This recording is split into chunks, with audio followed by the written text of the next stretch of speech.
This is Al Brooks, and this is my price action trading course. This module is about trading inside of trading ranges. In a trading range, my approach is simple. I buy low, I sell high, and I scalp. When you buy low, you can either buy to go long or to exit shorts. When you sell high, when you sell near the top of the range, you can either sell to go short or to sell out of longs. And scalp, you want a reward at least as big as your risk. Trading ranges occur every day, even inside of trends. And trading range days, where most of the trading is in a trading range, are also common. All trend days have trading ranges within them. For example, a trending trading range day is made up of 2 or more large trading ranges. And you only trade in both directions if the swings are very broad. Here's an example of a trading range. You want to buy low, sell high, and scalp. You want a reward at least as large as your risk. Okay, so the market is going sideways. We're getting near the top and near the moving average, so reasonable to short below a bear bar. Down here, 3, 4, 5 pushes up. I'm down near the bottom of a channel and a bull bar, reasonable long. A second entry long, or 2 legs down, 1 push, second push down, failed bear breakout and reversal up. Also down near the bottom of the range, possible higher low major trend reversal, possible buy. Micro wedge top, a reversal bar, bull body, not ideal. You could take the first entry or you could take the second entry. A new low below the trading range, actually an expanding triangle, 2 pushes up, 1 and then 2, higher high, low, lower low, even lower low, and a very big bull reversal bar, worth buying.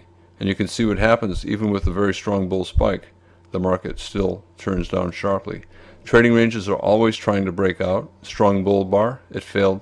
Strong bear bar, the bear breakout failed. Strong bull bar, strong bear sell-off, strong bull reversal, reversed again. Remember, most breakouts fail. You look to buy a reversal up from a breakout below a swing low near the bottom, and you look to sell a reversal down from a breakout above a swing high near the top. So we have a good bull spike. Here's a high, a pullback, and the market broke out again. We broke out above this swing high, and we broke out above these highs. So you look to sell a reversal down. Here we have a low. The market is breaking out. You look to buy a reversal up. Okay, here we have a new low. You can buy the reversal up there. You have a second entry here. We have a high, a breakout, a reversal down. There's your first entry. You might exit above that.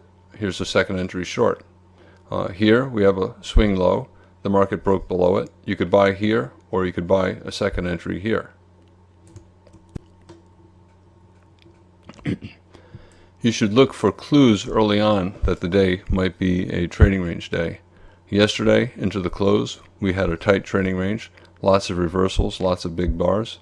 And then, yes, we sold off here, but we had a tail, another tail, went above a bar, doji signal bar, reversed up, okay, big doji here. So we're in a tight trading range here.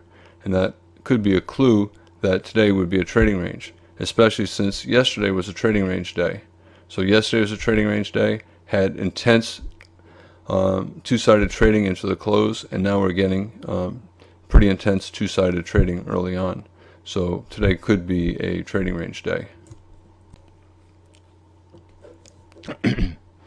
We fell below yesterday's low and reversed up. We reversed up twice. Again, lots of tails, lots of reversals, lots of overlap, bull bars and bear bars alternating, so very two-sided trading. So this looks like a possible start of a trading range day. Well, if it might be a trading range day, the market typically breaks out to the upside and fails. So here we're breaking above a swing high and we have a bear bar, so that's a reasonable short if you want to bet that it's a trading range day, and that's a reasonable bet. When in doubt, you wait for a second entry. Sometimes you don't get a second entry. And this is what the market did after that reversal. Okay, now it's breaking out below the low of the day. But since today is a likely trading range day, you have to assume that the reversal up will test up to near the top of the range, and then it's an okay buy. Especially since when you look at this bear leg, all right, yes, it's a very tight channel, but where are the consecutive bear bars? Where are the big bear bars followed by another big bear bar? We don't have that. We have doji bear bars. We have a bear bar here followed by some sideways bars, a bear bar here, doji, bull bar, bear bars with tails on the bottom. This does not look like a bear trend. It looks like a bear leg in a trading range. So that's also consistent with trading range behavior. Here's that long. The market went up, and now we're entering a triangle. You can draw triangles many ways. You could use this low as the first low. So 1, 2, 3, 4, 5, 6, 7. It doesn't matter. We're in a very tight trading range. We're in breakout mode. Are we near the bottom of the trading range? We're near the bottom of the 2-day trading range. We're pretty much in the middle of today's range. III, 3 inside bars, breakout mode. Traders will look to sell below and they'll look to buy above. Again, more evidence of trading range behavior. Another way to draw the triangle, up, down, up, down, up, down. Another way to draw the triangle, you could start it up there, you could start it down here.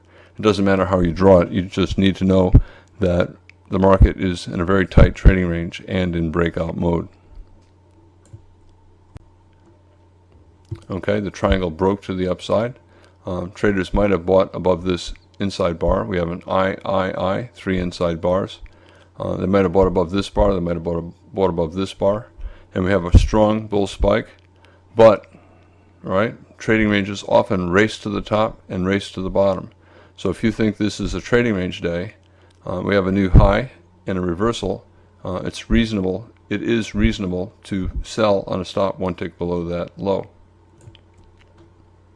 And this is what followed. A race to the bottom. Again, looking more like a bear leg in a trading range than a strong bear trend. Where are the consecutive big bear trend bars? They're not present. So we raced down to the bottom, double bottom with this low, possible higher low major trend reversal. You can view this as a bear trend or a bear channel, and then we have a bull breakout. And now we have a higher low major trend reversal in the form of a double bottom. We have a 2-bar reversal here. I think this is a reasonable buy. And this is what followed. We went above this high, no reversal down. We tried to reverse, we did not. We went above this high and no reversal down. So the trading range day was converting into a higher low major trend reversal. I do think you could buy above here. You probably could buy above here. Another breakout, an II pullback, a bull bar. You could buy above that bull bar as well, trying to capture what appears to be a trading range day converting into a bull trend. And you can also buy a reversal up from a final flag near the bottom. So if you get a bear flag near the bottom of the range, you can wait for the bear breakout and then see if it fails. And if it fails and starts to reverse up, you can buy the reversal up. And similarly, if you get a bull flag near the top, that might be the final flag. You can wait for the bull breakout to fail and then look to sell the reversal down back into the trading range. So here we have a lot of two-sided trading, right? Possible bear leg within a trading range. We have a low too short, right? So a possible final flag. We broke to the downside and we have a bull reversal bar. So this is a reasonable long. We have a bull flag up here. You can call it a wedge bull flag. 3 pushes down. 1, 2, 3. But it's near the top of what could be a developing trading range, just above the moving average. So you can look to short the failed breakout, the breakout if it fails. We broke out and we had a 2-bar reversal. That's a reasonable short, especially since this is a big gap down, a bear trend well below the moving average. And this is a gap bar, and this is a second entry gap bar short. So that's a reasonable short. Second signals, higher probability. So if you're at the top of or bottom of the range and you see a reversal, you can take the first reversal. If it does not look strong enough, wait to see if you get a second reversal. So for example, well, let's talk about this one. This is easier to see. The market fell below the low. It reversed up, not a very good signal. And then we had a second signal here, higher probability. A strong bull spike. Traders might not want to take this signal, especially with that big tail. But then we got a second signal short right here, higher probability. So second reversals near the bottom to buy, second reversals near the top to sell. Trading ranges often have legs that have wedges in them. So if you have a wedge bottom reversing off the low of the range, you can look to buy it. If you have a rally in the form of a wedge near the top of the range, and it reverses down, you can look to sell it. 3 pushes down, 1, 2, 3, in a wedge shape. So this is a reasonable buy, especially with an II and a bull reversal bar. Now we have 3 pushes up, 1, 2, 3. I know this does not have a very good wedge shape, but I think it's still a reasonable short. I probably would not take this short because of these 2 big bull bars, but I do think the second entry makes sense. When the probability is not all that high and you're not certain, then you need to go for a reward that's 2 times your risk, but you always go for a reward at least as large as your risk. Once you determine your stop size, then you go for a profit just as big. And very often you have to quickly convert your target based upon actual risk instead of initial risk. Here the initial risk is above the signal bar, but once you were in the trade, your actual risk was right here. I don't have it drawn in, but this bar went down about 2 times actual risk. Same with right here. Your initial risk is below the signal bar right here, but once you're in the trade, let's say you bought above the bear bar, let's say you bought above the bull bar, your actual risk is here, 2 times actual risk is up here. Experienced traders can quickly determine actual risk and then adjust their profit targets based upon actual risk. So if you shorted below this bear bar, your initial stop is above its high. Once you had this strong bear bar, you could assume you could tighten your stop to above its high, and your actual risk is 1 tick above its high. Your entry price is right here, so 2 times actual risk is here. So traders could exit here 2 times actual risk. And the same with the bottom over here. Let's say you bought above the bear bar. You could do the same argument buying above the bull bar. But let's say you bought above the bear bar. Your initial stop is below the bear bar. But once the market started to turn up, you were able to see that your actual risk was to this point. So you went long at this red line right above that bar. Your actual risk was here. So 2 times actual risk is here, and you could take your profits there. I think for a lot of traders, it takes a little experience to convert to exiting based on actual risk instead of initial risk, but I think that's the best way to do it, and you should try to do that once you have the experience. Getting stopped out often, most traders don't worry about it. They just take the loss and they look to enter again on a second signal. So if a trader took this short and they had a tight stop and they were stopped out here and got a second signal, they would sell again. One alternative to that is to use a wide stop. If you're using a wide stop, you should trade small because your risk is bigger, and it keeps you from getting stopped out of what could ultimately be a good trade. And if you're trading small and then get a second signal, you can put the rest of your position on once the second signal triggers. So let's say you took this short, right, and you were not certain if you picked the exact top. You might use a wide stop, like maybe a measured move up based on the height of the signal bar. So you trade small, you'd hold short when the market breaks above the high of this bar, and then you have a second signal. You can put the rest of your position on during the second signal. Okay, Here, let's say you took the second signal. Actually, this is to illustrate limit orders. Okay, you have a bull flag, but it's at the top of what is probably a trading range. So probably more sellers than buyers above. Experienced traders won't take this buy. They won't be buying bull flags at the top of a trading range, especially when we keep getting failures like we are right here. Instead, what they'll do is they'll bet that this will fail as well, and they'll place a limit order to go short at the high of the prior bar. So they would have been filled here. Initial stop, they may have initial stop above the high of the day, and then they would look to take profits, maybe 1 times the initial risk, maybe 2 times the initial risk. In this situation, I think most traders, after this bear bar triggered, they'd tighten their stop to 1 tick above its high, and then they could try to get out at 2 times their actual risk, which would also probably be right around here. If they shorted here and their stop was moved to here by the close of this bar, this would probably correspond to about 2 times their actual risk. If the risk is very small, you should try to go for a bigger profit target, like twice the size risk. So for example, let's say you bought on a limit order at the low of this bar, betting that it would be a bad short at the bottom of a trading range, right? Your initial stop, you might put it below the low of the day. Your risk is very small, so you might go for twice your risk. Let's say you bought on a stop above the bar. Again, you could go for twice your risk. So when you have small risk, you should not go for a target that's equal to only 1 times the risk. You should go for a bigger target.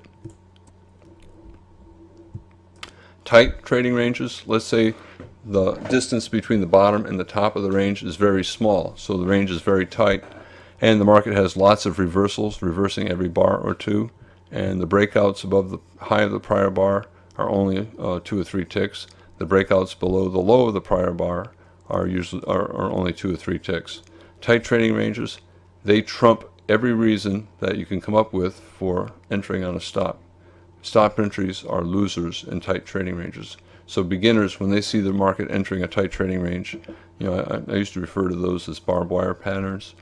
Beginners should stop trading because beginners should only be entering on stops, and when the market is in a tight trading range, that's the exact worst time to be entering on stops. Experienced traders are doing the opposite. They're buying below the lows of bars and they're selling above the highs of bars. And you can't be doing the opposite of what the institutions and the experienced traders are doing, because you'll lose money. So you wait for the tight trading range to end. It ends after there's a clear and strong breakout, and then you can go back to stop entry trades. Half of the breakouts from tight trading ranges, once you get totally free of the tight trading range, half of those breakouts fail. Sometimes you can enter with a stop entry in a tight trading range. If the distance between the bottom and top of the range is big enough and you get a small bear reversal bar near the top, you can scalp below. If there's a small bull reversal bar near the bottom, you can buy above. So here's an example. We're obviously in a trading range and it's very, very tight. We have a small bear reversal bar near the top, so you could consider shorting that. We have a small bull reversal bar near the bottom, so you can consider buying that. Most traders, if they're starting out, should not take a chance, and they should just wait. This is what I was talking about. You could short below that bar for a scalp or buy above this bar for a scalp, even though the market's still in a tight trading range. As I said, experienced traders and institutions will take scalps using limit orders. They'll sell with limit orders to go short above the highs of bars, and they'll scale in higher, and they'll buy with limit orders at the low of the prior bar and scale in lower, and they'll just be scalping. So here's an example. The blue boxes are where experienced traders will be shorting above highs of prior bars. The green boxes are where the experienced traders and the institutions and the computers will be buying. They'll be betting that the breakouts will fail, and they'll be right almost every time. So when they're finally wrong, whatever they lose on that last trade will not be enough to erase all that they made on the earlier trades. Most traders should not do this. It's very difficult to do. It's draining, and the reward is not all that great. Best thing to do is wait for a clear breakout and wait for the market to turn more into a swinging type market where you can enter on stops and try to get swing profits. And I mentioned that some traders will scale in. Okay, so if a trader bought the low of this bar, okay, maybe they'll buy again 1 point down and buy again 1 point down, right, and use a wide stop. However, once they had this strong bear breakout and they're long, they're probably going to be happy to get out break even. So they'll probably place a limit order to get out break even on the trade, which would be right around their second entry. So they lose a point on the first entry, they make a point on the third entry, and they get out break even on the third. And again, this is all hard to do, and you have to make decisions very quickly, and I think it's too much to expect people to do when they're just starting out. And that is the end of the module on trading within a trading range.